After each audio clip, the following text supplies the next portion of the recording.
Good day to you. It's Michael from the Crochet Crowd, as well as my friends over at yarnspirations.com. Today we're going to do a prayer shawl. I accidentally ran into this on the yarnspirations.com website and I thought, oh, does that look complicated or not? But then I look, it's only 4 rows and it's repeating just kind of 1 row, and I thought, okay, well maybe it's not so hard.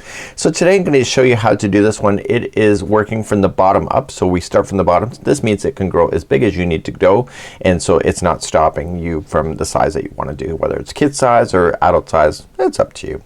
You'll need a 5.5mm crochet hook. It's recommending Bernat satin yarn today. Of course you can substitute if the yarn matches the hook. So I'm going to show you what this is. If you like corner to corner, it's very similar, but it's not exactly corner to corner.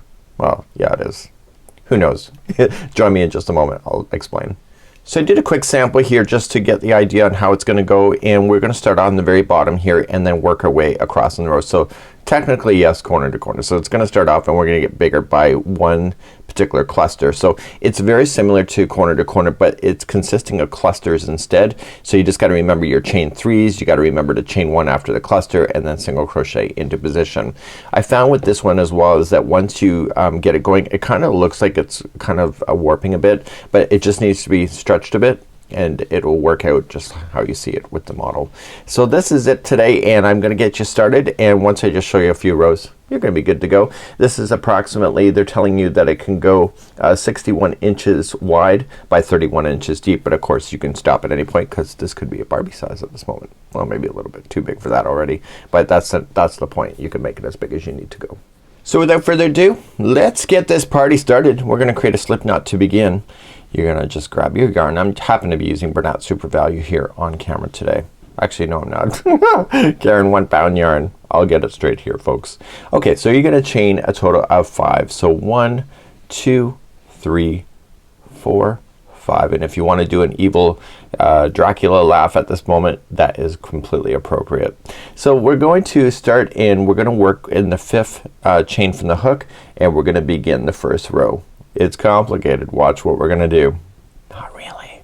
Here we go. So you're gonna make a cluster. So how to do a cluster is that you're going to wrap the hook once, and you're gonna go into the 5th chain from the hook and insert in, yarn over, pull through, and then yarn over, pulling it through 2, and don't finish it. So don't yarn over one more time and finish it. So do that again. So yarning over, same stitch, going in, yarn over, pull through only 2 loops and hold it. You want a total of 3 of these on here for the clusters. So yarning over into the same stitch, this is the last time, pull through, and then pull through 2 and hold. So you have a total of 3 that you had plus this one, so there's 4 loops. If you want to look at the number of loops, it's just easier. So then once you have your 4 loops, you're gonna yarn over and pull through just like this. So there is a slight difference on when you're finishing a row versus the ones in the middle. So when you're finishing a row, you're going to, in which we are about to do, you're gonna chain 2, so 1 and 2, and in the same space here, the same chain, you're going to double crochet, and that will complete off row number 1. I know, right? Super genius here on camera today. So once you get that done, we're gonna turn our work. Watch what we do. I know, wasn't that awesome? So we turned our work and we're going to begin row number 2. So let's begin row number 2. That's good after it, and then here we go. So we're gonna chain 4. So you're always gonna chain 4 when you start a row. And once you get that done, see this space here? That's where you're gonna put your first cluster. So let's start. So we're gonna wrap the hook, going into the space, pull through 2 and hold. And you'll do that a total of 3 times. So how many loops will there be on the hook? Once you get that done, be a total of 4. Okay, so this is the starting one, and then the 3 you just did. So you're just gonna pull through, and because this cluster is not at the end of a row, you're only gonna chain 1 and then advance. So in the next space here is where you're gonna place. So you're gonna single crochet first, okay, and then you're gonna chain 3. So 1, 2, 3, and in the same space you want to apply a cluster. So do another cluster. So this is really our corner to corner concept. It's just doing it as clusters. So you have your 4 in there, pull through, and now because this is the last cluster of a row, you're gonna chain 2. So 1, 2, and then you're going to come into the same space and apply a double crochet. and then that completes off row number 2. So let's turn our work just like that. Let's begin row number 3. So because it's the starting of a row, I talked about it already, it's always gonna be chaining a 4. So 1, 2, 3, and 4. And in the same space right below it, you're going to put in a cluster.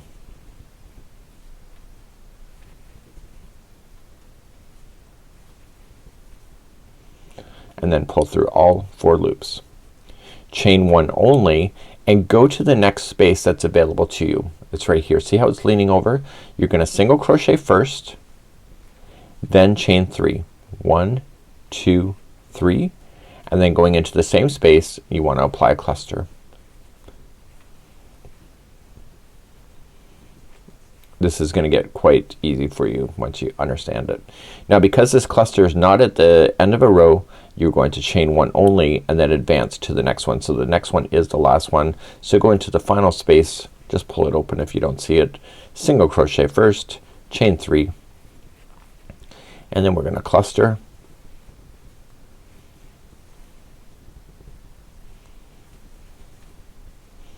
Pull through all 4 loops, chain 2 because it's the last one of the row, and in the same space where the cluster is, apply 1 double crochet. I'm gonna show you one more row and then I'm gonna leave it to you. So you just turn your work. You're gonna chain a total of 4. So 1, 2, 3, 4. So every time you start, that's what it is. The same space right underneath is going to be a cluster.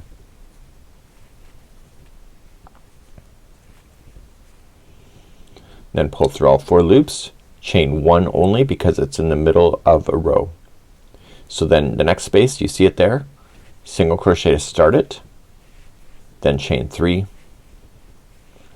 and then do a cluster. So I'm just gonna speed up a little bit because it's the same all the way across. Once you get it done, pull through only 1, so just chain 1 and then advance to the next cluster. So it's the next space that you see. So single crochet to start, chain 3, and then a cluster. So you're essentially growing out each one of these rows and you'll be adding 1 cluster to each. Once you get the cluster done, chain 1 only because it's the middle of a row, and then you're gonna come into your final 1 space here. So single crochet to start it, chain 3, and then cluster.